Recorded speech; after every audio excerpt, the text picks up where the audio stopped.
Hello, InvestWise Financial Family. Welcome to the first Inner Circle webinar of 2024. So happy to have you all back. For those of you that don't know, my name is Brandon Moore. This is our Inner Circle webinar series where we bring timely and active content to you to make sure that you're up to date on the things happening at InvestWise and beyond in the financial world. So thanks for attending. Again, it was such a fun year of workshops last year of different topics that we covered, and I'm so glad you gave all such good feedback and ideas for new events and webinars that we're doing now. Excited to implement those in 2024. Again, also hope you had a great start to the new year. I know it came by quick. Holiday season passes by quicker than we always expect. A little less snow than normal in Michigan, but that's okay. It happens only every, I think the last year there was this little snow was in the early 90s, the late 80s. So again, quite interesting to see. Now, moving into the new year, a lot of exciting things to consider. But before we do that, I want to do a quick recap of 2023. Talk about some of the ins and outs of things that went on, not only the market, but the financial planning world, but then also move into some topics that you can focus on yourself for the beginning of this new year and beyond.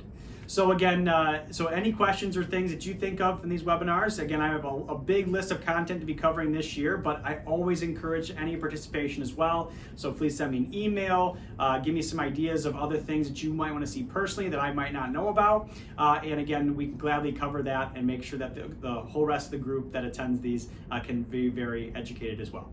So again, looking at last year, 2023, it was a very interesting market year, right? We just came off 2022, which was a significantly down market in comparison to what we've seen over the past 10 plus years. That we know that has happened. We plan for these things. We don't know when it's going to happen, but it always does, right? But again, we survived, right? We survived quite well, actually, in many different areas. You know, for one, we got to remember what 2023 dealt us, right? In the beginning of the year, we started off quite rocky, right? We were all coming off the 2022, let's call it just lack of confidence in the market. And of course that, you know, the first 6 months of the year had a few other systemic issues, right? We had the bank issues with the interest rates rising, right? That caused a lot of pressure on the banks and their reserves. Also some debt ceiling issues in the early spring too that people were very concerned about. And again, those played themselves out as they did, right? Both were not really an effect on the overall market.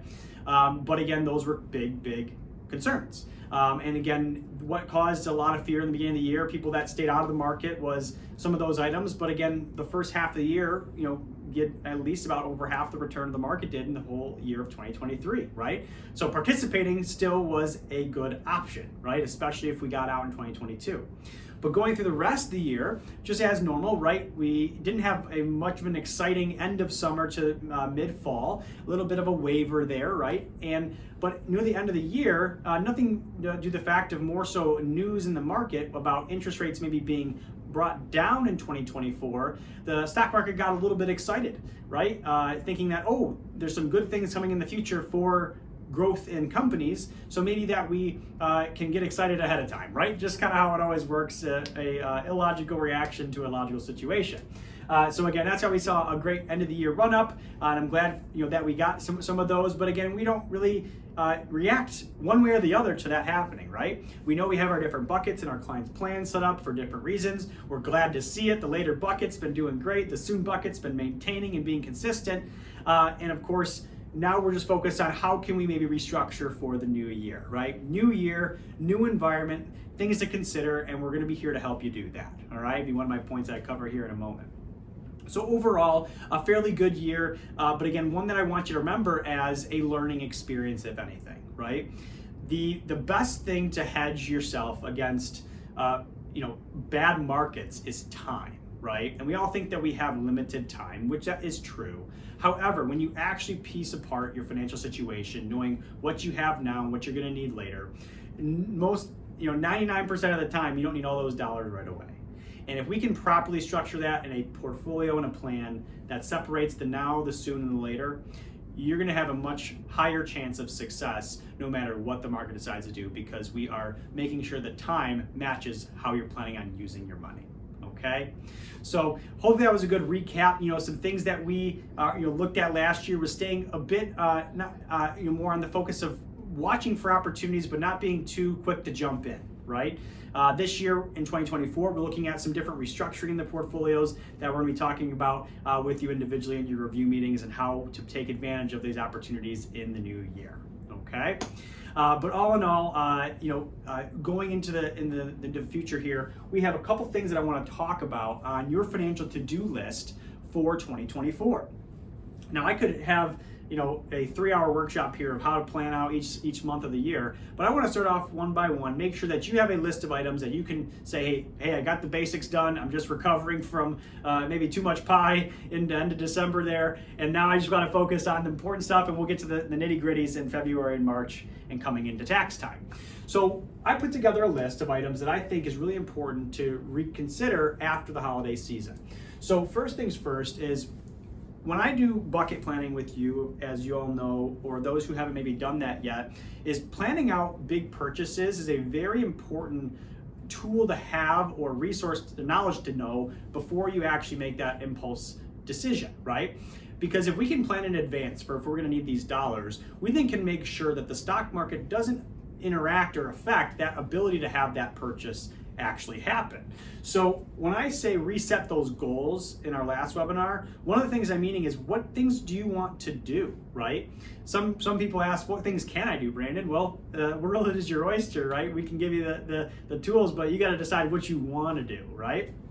But if you have things like a big house repair or a new car purchase or some of these items, and you're seeing that after the holiday season, your now bucket has been used up for some other things that we planned on before, well, we need to consider what exactly can fund this next purchase while the market especially is maybe at a near high, and have the ability to protect some of those dollars so that purchase can actually happen, okay? So think out 1 year at minimum, 2 years if you can, and 3 years if you're a rock star, for what you think can come up that you can happily predict, okay? Clearly anything beyond that is just that emergency fund, another purpose bucket that we have.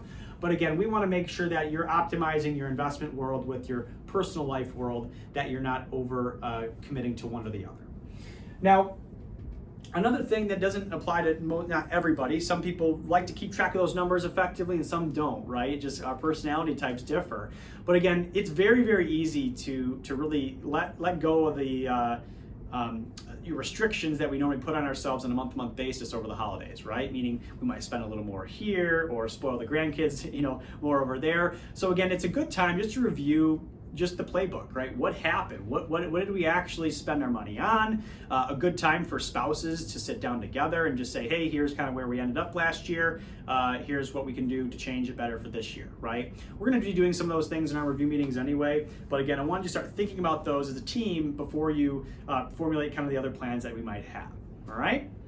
Now, third, there's something out there in the world that you heard, about dollar cost averaging, right? Where you're putting money in on a consistent basis, no matter what the market is. That's a very, very valuable wealth building tactic that really just takes emotion out of investing because it just happens automatically.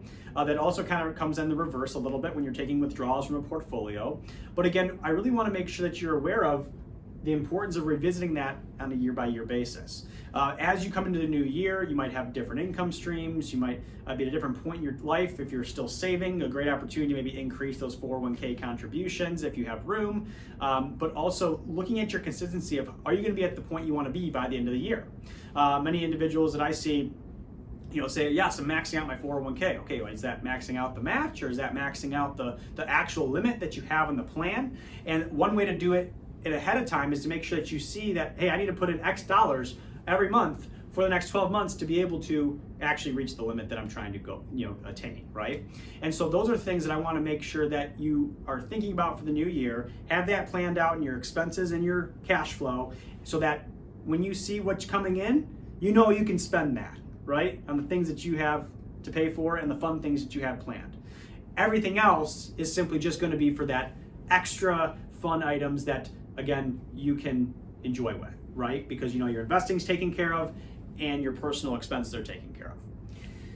Now, finally, the fourth item on the financial to-do list, right? We don't need a list of 10, we need a list of 4 items, is talking about rebalancing of portfolios. I know I just spent a few minutes talking about end of year 2023 and some thoughts that we're going to even talk about rebalancing of portfolios in 2024. So we're excited to implement some of those changes. But why the topic generally of rebalancing portfolios is important is because as you go through the year in the market, right, there's certain parts of your portfolio that might do better than the others, right? That's what being diversified means. And so you might want to peel off some of the better portions that did well over here, rebalance them back to the weighting that you had previously to make sure you're not overexposed in one area or the other. And so, different portfolios call for different types of rebalancing, right? IRAs and 401ks, those don't really have to worry much about how often you rebalance, except for just don't want to do it too much, right? Maybe twice a year or once a year.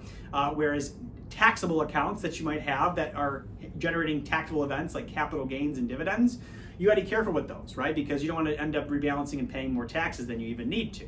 So again, rebalancing is something that clearly we help you with, but I wanted to make sure you were aware of it, right? Because it is very, very important to consider that that is a new, fresh start to your new year of 2024. Okay. So in my opinion, as a financial planner, if you're able to check about these 4 items off in the first few weeks of January, you've succeeded financially, right?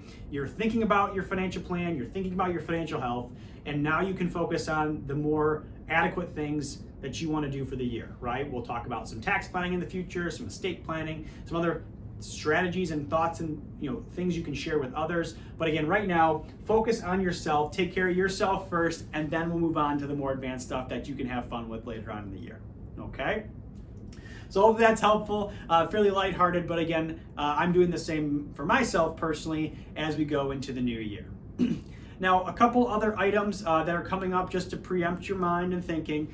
We have some contributions to retirement accounts that we're going to go through at future webinars, but again, get prepared to make those if you want to be sure to get them in prior to your tax filing date.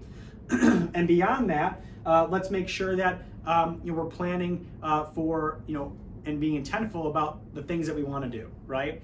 Not just the large expenses and things you have to fix, but I really, really find it important that if you don't put it on the calendar, it's not going to happen. Meaning, I struggle a lot with this too. Meaning, if I want to go on a trip or a vacation or even do something that's out of the ordinary, put a date night every month for me and Lizzie, if I don't actually plan it ahead of time, it's probably not going to happen, right? So my challenge for you is the same for me, is let's be more intentional about where we spend our time. Because if we actually block it out and make sure nothing else gets in the way, we're probably going to be more fulfilled in that area of our life and be able to succeed a little bit more equally across the board. I call it balance, right? That's the point of financial planning, is to make sure you're not just saving all your money for the future and not just spending it all away right now. It's having that happy balance between the life experiences you want to have and the financial security that you're striving for at the same time. So that's just the first starters of this workshop. I thought it'd be helpful to kind of go off the beginning, but I want to circle into a couple things that are a bit more personal, right? We talked about the end of 2023 in our last webinar about basic goal setting. Okay, and I've been standing in front of mine for a while here just because I thought it'd be fun to share. But again, we talked about financial goals and personal goals. And I asked many of you, to actually, write down those physically, whether it's on a whiteboard or it's on a piece of paper or a notepad or your phone, somewhere where you physically typed out or wrote down what those 6 goals are, right? 3 for financial and 3 for personal. Now, those are important because when we write something down, we can then review it and look at it again in the future, just like I'm going to be doing here with this video as I explained to you. And so hopefully you all had a chance to do that over the holidays. If not, that's a good chance to add to January. But going into this new year, if we're more intentful on what we're shooting for, we're going to be able to help you more, but then also you're going to be able to get that balance that I just talked about a moment ago. So I thought it'd be fun, to help you kind of get your list together if not done already. First and foremost, feel free to send yours to me. I'm going to be asking more than likely about it during some of our review meetings. But in general, if you want to get that to me ahead of time, it helps me prepare and see that, hey, what we're doing behind the scenes with the planning is on the same page as what you're trying to accomplish. So again, I also did, to kind of peel the wrapper off what my life looks like, right? I want to share with you some of the things that I wrote down. But I actually added one more category just for fun. I added the business goals of 2024 because I figured you all might be interested in that too, to learn things that we're trying to improve in the day-to-day practice of InvestWise. So I want to start off with those. So let's talk about it. So, business planning can be very broad, right? And I want you to think of your situation if you don't even own a business, or even if you're still working anymore, some point in your life runs like a business, right? It's probably more in your financial, your personal. But in my world, in InvestWise, one thing that I really want to continue to evolve and improve is the planning process that we have here. It's gone through many iterations over the years of bucket planning to different softwares that are valuable to clients, and visuals of how we explain things. And I think it's just a super important thing to get feedback from my clients that I've heard, to start to manipulate what we have currently to put it in a way that is continually moving with how people and how our clients specifically grasp onto concepts. So again, we're gonna be working on some ways to even make this more interactive, more proactive, and very involved. So again, I'm excited to share more, but that's one big goal that I have on the business side. The second thing is our client review process. I really want to be more, we have our system where we're pretty organized of how we meet with our clients and the frequency and all those specifics, but we want to get more focused on themes and timing and structure of the reviews, so we know what we're covering and why we're covering it at that specific time. So again, we do this with a lot of our clients and we know what they have to cover, but a lot of it's over here in my brain, right? My team might not be as aware sometimes in certain areas. So some of the things that we're gonna move behind the scenes is gonna help improve that. So again, you can see that full process from start to finish. And then finally, growing InvestWise as a brand. This one's pretty fun for me, just like I'm doing now, right? We're really enjoy these content webinars where you're learning, but also getting some action items of what to do. And I think that really speaks, again, who we are and what we do as an office. And we do a great job. Our clients know that of how we operate. But again, I think we can always do better and share that more with other people. So again, growing the brand of InvestWise, right? That's important to us. I think we picked a fairly good name, and we've been around for nearly 30 years. So we might as well continue to evolve that, right? We want people to be very proud of where they choose to work and plan for their financial futures. And again, we won actually Best Places to Work in 2023 from our employees. So thank you everybody for that. But again, beyond that, we want to make sure our clients feel the same thing about who we are and what we do, because we have a great group as you continue to attend. But again, it's always better to grow that. So you'll be seeing more content like this and our overall image. So those are just some fun things that I think are important to you, and good to hear from someone like myself as, again, a big person who's gonna be implementing a lot of these items with you directly, okay? Now, some of the more personal stuff. I, just like you, have my own financial goals and my own personal goals that I think it's important to share. So hopefully you can see some of these on the board.